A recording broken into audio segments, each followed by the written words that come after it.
Hello everyone, आप सभी का एक बार फिर से स्वागत है हमारे इस चैनल में। आज की इस वीडियो में हम कवर करने वाले हैं एंटी साइकोटिक ड्रग्स को। जैसा कि आप स्क्रीन पर देख सकते हैं, एंटी साइकोटिक ड्रग्स मींस ये वो ड्रग्स हैं जिनका हम साइकोसिस के ट्रीटमेंट में इस्तेमाल करते हैं। तो before entering into the anti psychotic drug classification, थोड़ा सा हम पहले साइकोलॉजिकल डिसऑर्डर्स के बारे में पढ़ेंगे and we will try to understand the term side.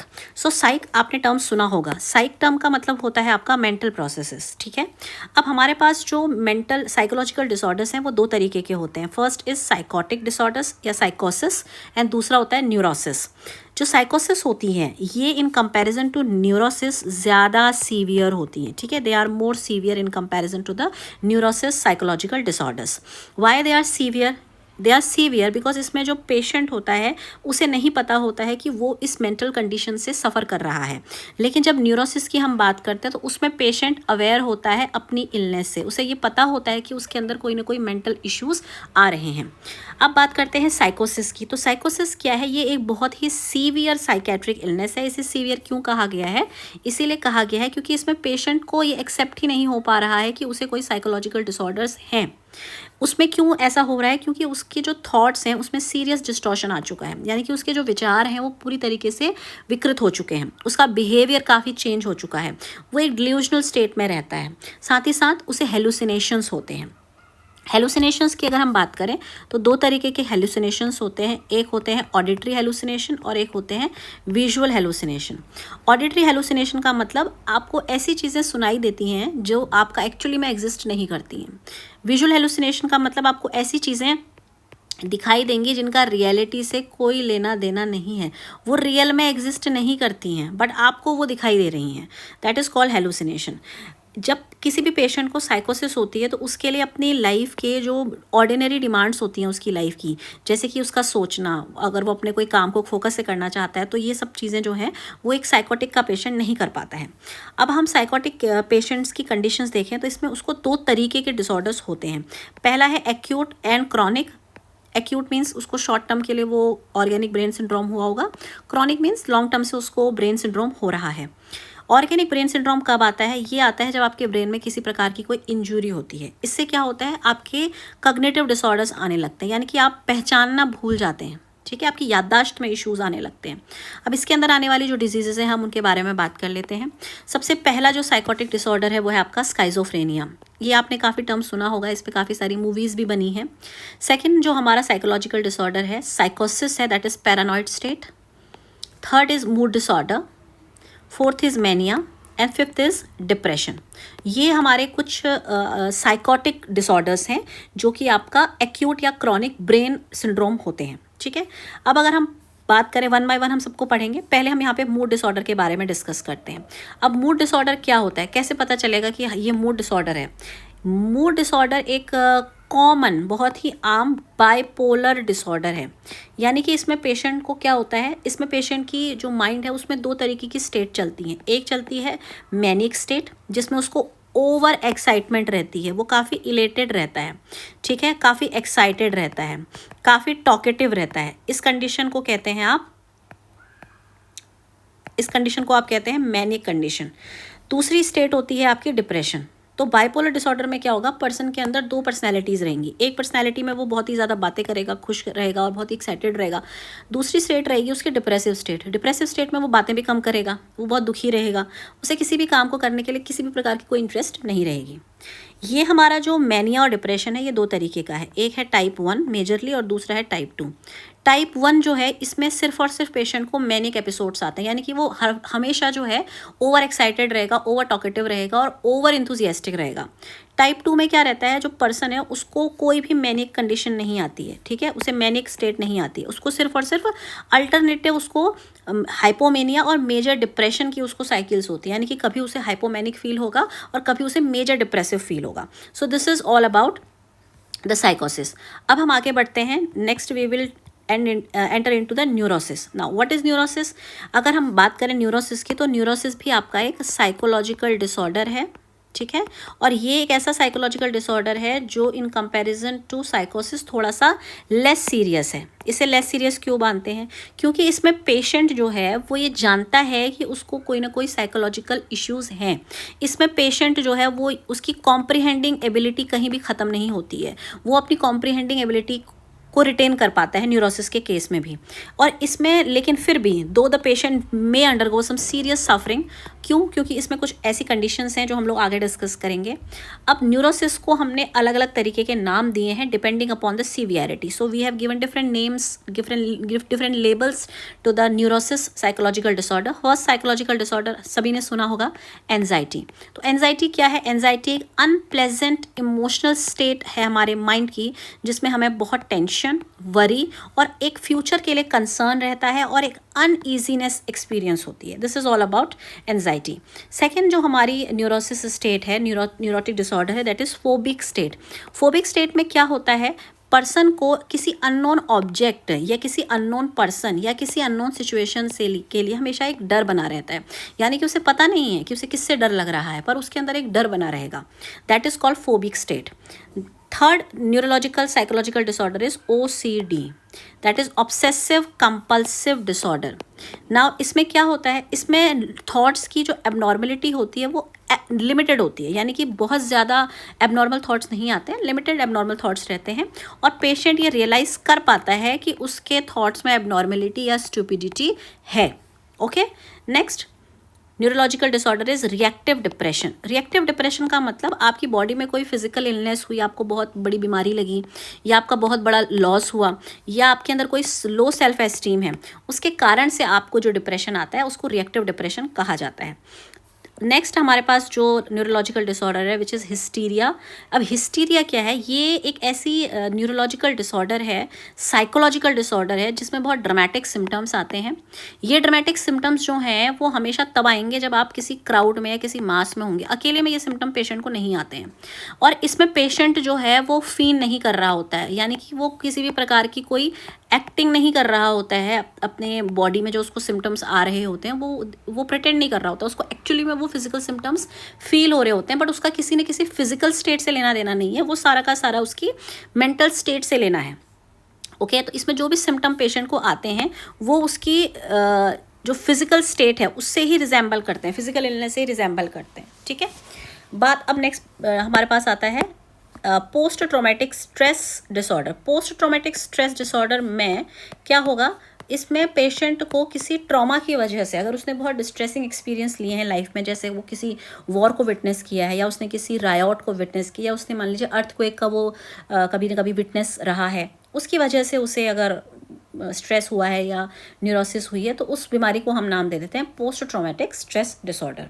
Okay, अब बात कर लेते हैं हम एंटीसाइकोटिक ड्रग्स की। तो antipsychotic drugs as the name suggest, इन ड्रग्स का इस्तेमाल हम कहाँ करेंगे बच्चों? इनको हम यूज़ करते हैं साइकोसिस को ठीक करने के लिए, यानी कि जो भी हमारी मेंटल रिलेटेड इश्यूज़ हैं उनको ट्रीट करने के लिए वी यूज़ एंटीसाइकोटिक ड्रग्स। तो जो फर्स्ट ड्रग थी साइकोसिस के लिए वो आई थी 1952 में, एंड इट वाज क्लोरप्रोमाजीन। यहाँ पर आप देख सकते हैं chlorpromazine was the first anti psychotic drug. Before 1950s there was actually no such medicational help to the psychiatric patient. बहुत से बहुत क्या होता था, उनको असाइलम्स के अंदर हॉस्पिटलाइज कर दिया जाता था just to manage their symptoms. But after 1952 it was kind of a revolution in the field of psychiatry. The psychiatric patients got help. They can reside in their house and they can get these medicines and their symptoms could be managed at that point of time. So we will enter into the antipsychotic drugs now. So this was the first antipsychotic drug and ये chemically अगर हम देखें तो ये एक aliphatic side chain होती है, फिनोथाइजिन derivative है। ये आप देख सकते हैं फिनोथाइजिन का आपका स्ट्रक्चर है यहाँ पे बना हुआ। ठीक है, सो this is how this chemically looks like. अब बात कर लेते हैं एंटीसाइकोटिक ड्रग्स का क्लासिफिकेशन। तो एंटीसाइकोटिक ड्रग्स जो हैं वो हमारी 4 हैं, नहीं मेजरली अगर हम देखें तो 5 क्लासेस में डिवाइडेड है। ये आपका first is thioxanthene derivative, second is butyrophenone, third is phenothiazine derivative, fourth is heterocyclic compounds. ठीक है, ये जो है आपके जिनको अभी तक मैंने हाईलाइट किया येलो कलर से, ये आपके सारे के सारे टिपिकल एंटीसाइकोटिक्स हैं। और हमारी जो 5वीं कैटेगरी है उसमें आती हैं एटिपिकल एंटीसाइकोटिक्स। ये एटिपिकल क्यों कहलाई जा रही हैं? क्योंकि ये टिपिकल एंटीसाइकोटिक्स की तरह काम नहीं कर रही हैं। टिपिकल एंटीसाइकोटिक्स क्या करती हैं? ये आपका जो D2 रिसेप्टर होता है ये उसके साथ काम करती हैं, ठीक है, पर ये कहीं ना कहीं उसके अगेंस्ट, मतलब इनका जो साइकोसिस को ट्रीट करने में रोल है, it is not related to the D2 receptors. वो हम लोग बाद में जब मैकेनिज्म ऑफ एक्शन पढ़ेंगे वहाँ पे पढ़ेंगे। तो सबसे पहली जो ड्रग आती है हमारे सामने for, let me take the highlighter. The first drugs in thioxanthine is flupentixol. This is the first drug, flupentixol. And butyrophenol में हमारे पास 3 आती हैं, haloperidol, very famous drug, then trifluperidol, then penfluridol. Okay. And in phenothiazine derivative हमारे पास 3 categories आती हैं, 1, 2 and 3। पहले में आपका एलिफेटिक साइड चेन है। एलिफेटिक साइड चेन तो आप पहले ही पढ़ चुके हैं। एलिफेटिक साइड चेन में हमारे पास क्या था, जो फर्स्ट ड्रग थी हमारी, दैट वाज क्लोरप्रोमाजिन, ये है वो, ठीक है। और दूसरी हमारे पास इसमें है ट्राइफ्लूप्रोमाजिन, ठीक है। और पाइपेरिडिन साइड चेन में एक आती है थियोराडिजीन, एंड पाइपेराजीन साइड चेन में आती हैं 2, ट्राइफ्लूपेराजीन एंड फ्लूफेनाजीन, ठीक है। ऊपर चलते हैं, हेट्रोसाइक्लिक कंपाउंड्स में हमारे पास 3 आती हैं, पीमोजाइड, लॉक्सापिन एंड लीवोसल्फीराइड। अब एटिपिकल बहुत इंपॉर्टेंट है। एटिपिकल एंटीसाइकोटिक्स में पहली आती है clozapine, sorry, second is olanzapine, third is quetiapine, then zotepine, then aripiprazole, then ziprasidone, then amisulpride, ठीक है। अब थोड़ा सा ध्यान रखिएगा, ये एमिसल्पिराइड है और ये लीवोसल्पिराइड है।